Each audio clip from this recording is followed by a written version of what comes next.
everyone, today Team Logical Vibes has come up with its new video on Legal History of Indian Constitution Part 1. In this video, we will discuss about the company rule and crown rule in India. Now first of all, we must know what is constitution. संविधान क्या है? संविधान मूल सिद्धांतों या स्थापित नज़ीरों का एक समुच्चय है जिससे किसी राज्य या अन्य संगठन का अभिशासन होता है. Now we must know that B.R. Ambedkar is known as the father of Indian Constitution. The Constitution of India is the supreme law of India. It was adopted by Constituent Assembly on 26 November 1949 and it became effective on 26 January 1950. Now we will discuss about company rule and crown rule. What is company rule? Company rule is the rule of British East India Company in the parts of Indian subcontinent. It became effective on 1757 and it lasted until 1858. There were certain acts which came during company rule. They were namely Regulating Act of 1773, the Settlement Act of 1781, Pitt's India Act of 1784, Charter Act of 1786, Charter Act of 1793, Charter Act of 1813, Prohibition of Sati and Female Infanticide 1829, Charter Act of 1833, Charter Act of 1853 and Government of India Act.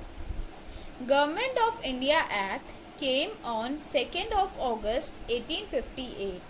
This was the act which led to the liquidation of companies rule and beginning of crown rule. मतलब government of India act जब आया तब हमारे देश से company rule हटाने की घोषणा हुई और क्राउन रूल आने की घोषणा हुई, अंडर विच क्वीन विक्टोरिया ने खुद को भारत की रानी घोषित कर दिया था.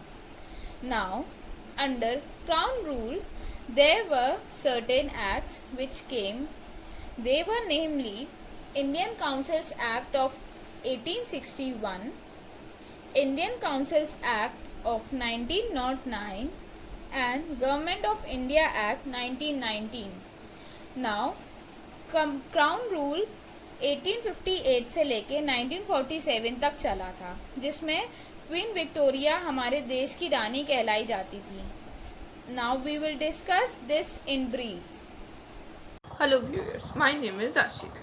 I am a law student. My topic is History of Indian Constitution. Let us start. Regulating Act 1773. This act is important because British government को इंडिया में रिप्रेजेंट करने के लिए ईस्ट इंडिया कंपनी है और इसमें पॉलिटिकल एंड एडमिनिस्ट्रेटिव फंक्शन को पहली बार शेप दिया गया था. इंडिया एक सेंट्रलाइज तरीके की कंपनी है. सबसे पहले governor of Bengal as governor general of Bengal. इसमें 4 एग्जीक्यूटिव काउंसिल है और इसमें governor of Madras and governor of Bombay report करेंगे सारी गवर्नर ऑफ बंगाल को. हमारे first governor general of Bengal हैं वेरेन हेस्टिंग और इसमें एक सुप्रीम कोर्ट भी इंट्रोड्यूस किया गया था जो कि 1774 को किया गया था. इसमें प्रोहिबिशन ऑफ गवर्नमेंट सर्वेंट्स. इसका मतलब होता है कि इसमें वो अपने कोई भी पर्सनल बिजनेस स्टार्ट नहीं कर सकते. अगर वो करेंगे तो उन पर इंक्वायरी की जाएगी. चलिए, now most important point, court of directors भी बढ़ा दिए गए थे. कोर्ट ऑफ डायरेक्टर्स का मेन काम था जो भी रेवेन्यू, मिलिट्री, सिविल मैटर्स हैं वो सारे ब्रिटिशर्स को रिपोर्ट करेंगे. Amending act 1781. After seeing some defects in 1773, this is all. Then they made Amendment Act 1781. This is also called Regulating Act. Jurisdiction of supreme court, इसका मतलब होता है जो governor of Bengal as governor general of Bengal थे वो अपनी official capacity पर काम कर सकते थे, उन पर कोई भी इंक्वायरी नहीं की जाएगी।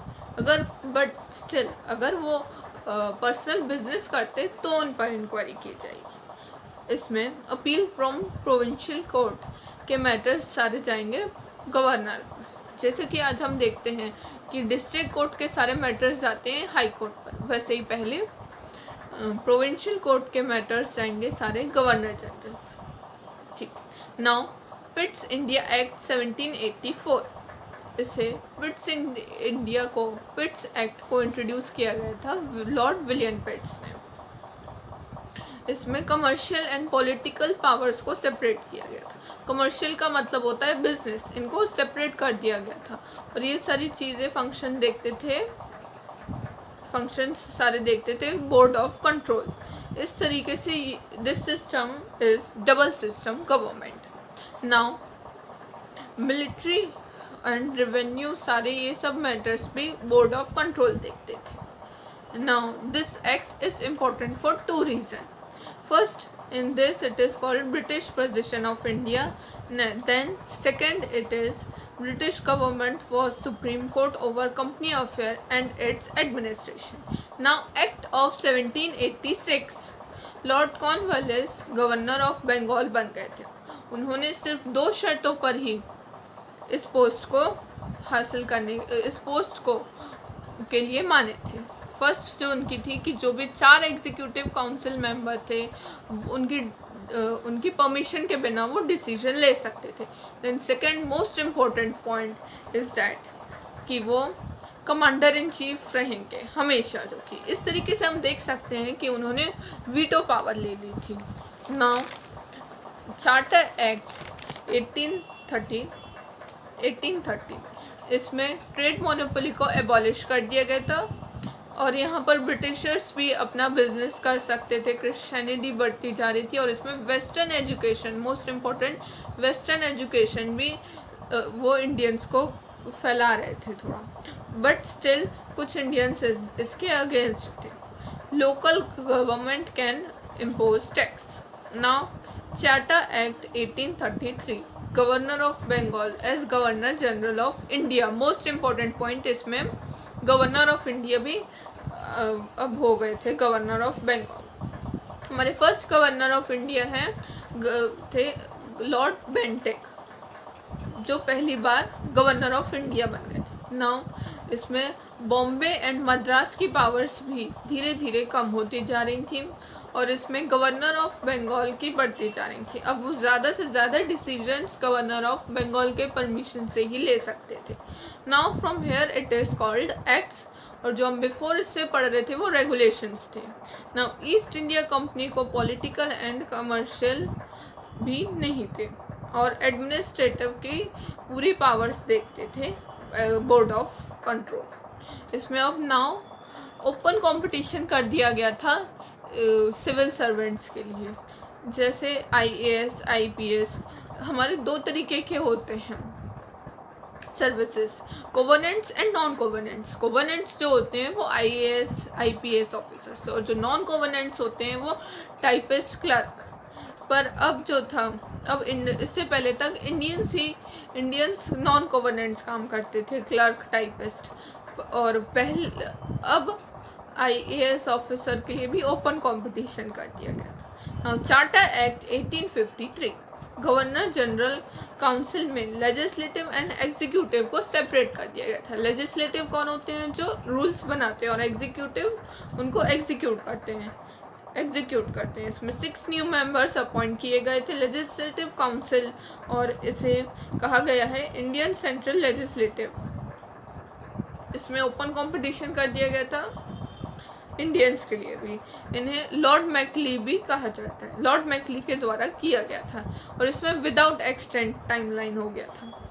एडमिनिस्ट्रेशन में आगे रहने की परमिशन दी गई थी। नाउ मतलब इंडियन सब एडमिनिस्ट्रेटिव में भी पार्ट ले सकते थे। इसमें इंडियन सेंट्रल लेजिस्लेटिव काउंसिल को लोकल रिप्रेजेंट 4 इंडियंस हो गए थे। अब धीरे धीरे इंडियंस को भी मतलब मौका मिलने लगा था डिसीजंस लेने में। Now government of India act 1858, कौन है हमारे फर्स्ट वाइसरॉय? लॉर्ड कैनिंग, जो फर्स्ट गवर्नर ऑफ इंडिया है। बोर्ड ऑफ डायरेक्टर्स को इसमें मोस्ट इम्पॉर्टेंट एबॉलिश कर दिया गया था और इसमें सेक्रेटरी ऑफ स्टेट आ गए थे। इंडियन अफेयर्स को देखने के लिए ब्रिटिश भी अब होने चाहिए। Let us continue from government of India act 1858। Lord Canning हमारे फर्स्ट वाइसरॉय थे as governor of India. Board of directors को इसमें एबॉलिश कर दिया गया था और सेक्रेटरी ऑफ स्टेट को बना गया था।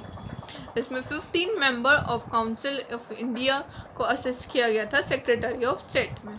इंडियन काउंसिल एक्ट 1861, इसमें वाइसरॉय को दो में डिवाइड किया गया था, सम लेजिस्लेटिव एंड एग्जीक्यूटिव। इनमें अब इंडियंस भी रहेंगे। इंडियंस को कहा गया था नॉन ऑफिशियल मेंबर्स। इसमें 3 इंडियंस बैठेंगे लेजिस्लेटिव असेंबली में। इसमें बॉम्बे एंड मद्रास की लेजिस्लेटिव पावर को भी बढ़ा दिया गया था, जैसे कि हमने पहले देखा था 1833 में कि थोड़ा कम कर दिया गया था इनकी पावर्स को, पर इसमें 1861 में बढ़ा दिया गया था। अब कहा गया है कि इसमें नए Bengal 1862, north western 1886 and Punjab viceroy 1892 की पावर्स को भी बढ़ा दिया गया था। इसमें इन्होंने इशू किया गया था ऑर्डिनेंस, जो कि 6 मंथ का था। इसमें इंडियन काउंसिल एक्ट 1892, इसमें some non official members Indians को भी इंक्रीज कर दिया गया था और वो एग्जीक्यूटिव एंड प्रोविंशियल में भी पार्ट लेने लगे थे इसमें। वो डिस्कस करेंगे, बजट भी डिस्कस करेंगे। हमारा फर्स्ट बजट किया गया था इंट्रोड्यूस 1860 को। नाउ इसमें इनडायरेक्ट इलेक्शन का भी नॉमिनेशन होगा सम नॉन ऑफिशियल मेंबर्स में। इसमें central legislative on the recommendation of provincial legislative and Bengal chamber of commerce और यूनिवर्सिटी म्यूनसिपैलिटी भी ये सब लेजिस्लेटिव को अपॉइंट करेंगे। नाउ इंडियन काउंसिल एक्ट 1909, इसमें 16 से 60 कर दिए गए थे लेजिस्लेटिव काउंसिल को, जो सम नॉन ऑफिशियल मेंबर्स को मतलब इंडियंस को बढ़ा दिया गया था। इसमें मोस्ट इम्पॉर्टेंट पॉइंट, मुस्लिम को सेपरेट किया गया था, मतलब कि कम्युनिज्म को इसमें इंट्रोड्यूस किया गया था। कम्युनिज्म को 1909 में पहली बार एग्जीक्यूटिव काउंसिल में सत्येंद्र प्रसाद ने इंट्रोड्यूस किया गया था। जैसे कि कोई मुस्लिम मेंबर इलेक्ट होता है तो उसे सिर्फ मुस्लिम ही कोई वोट कर सकता है। इस तरीके से हमने देखा कि ब्रिटिश ने धीरे धीरे इंडियंस को ही डिवाइड कर दिया गया था। जो फादर ऑफ कम्युनिज्म है वो लॉर्ड मिंटो है। इसमें रिप्रेजेंटेटिव की डिमांड को बढ़ा दिया गया था। चलिए, now government of Indian act 1919, Indians को हर ब्रांच में मतलब पार्ट लेने का मौका दिया गया था और एडमिनिस्ट्रेटिव में भी। ये सब में धीरे धीरे इंडियंस को भी मौका दिया गया था। इसमें सेंट्रल लेजिस्लेटिव पर लॉ बनाए गए थे, प्रोविंशियल लेजिस्लेटिव पर भी। डायरकी ड्राइव हुआ है डबल गवर्नमेंट में। डायरकी एक ग्रीक वर्ड है, इसमें मोस्ट इम्पॉर्टेंट डायरकी आया। डायरकी एक ग्रीक वर्ड है जिसका मतलब होता है double government. It provided establish, और इसमें now next point, it provided establishment of public service commission, statutory commission to inquiry into report on its working for 10 years। इसमें bicameral and direct election in the country आ गया था और इसमें separated किया गया था between the central and provincial subjects।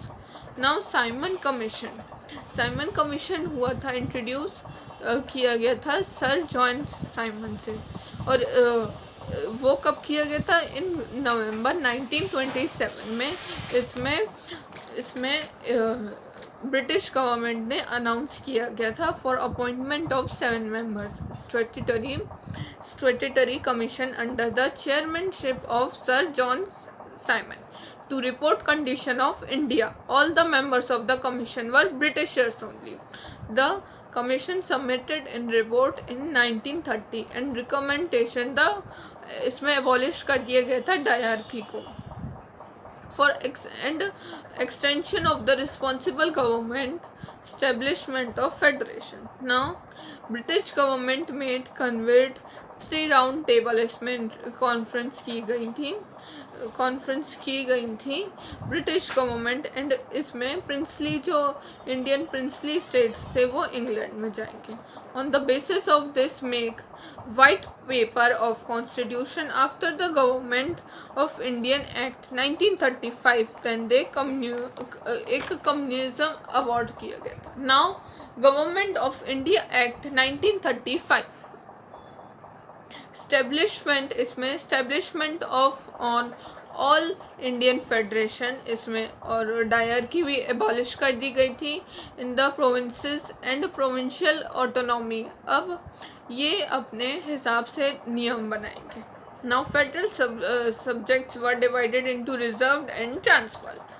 Now legislature of Bombay, Madras, Bengal, Assam were bicameral consisting of a legislative council and legislative council मतलब lower and upper house में.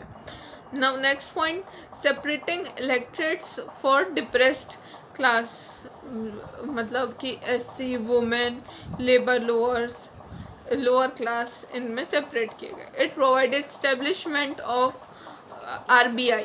RBI कब इंट्रोड्यूस किया गया था 1935 में to control the currency and credit of the country. Now federal public service बनाई गई थी जैसे कि MPPSC and joint public services.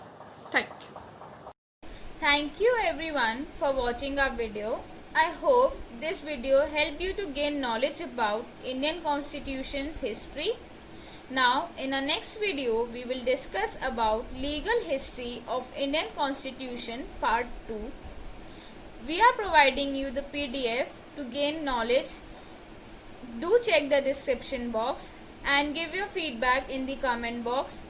We also have our Instagram page as Logical Vibes LAWGICAL_VIBES. Do follow our page for regular updates and like, share and subscribe to our channel. Thank you so much.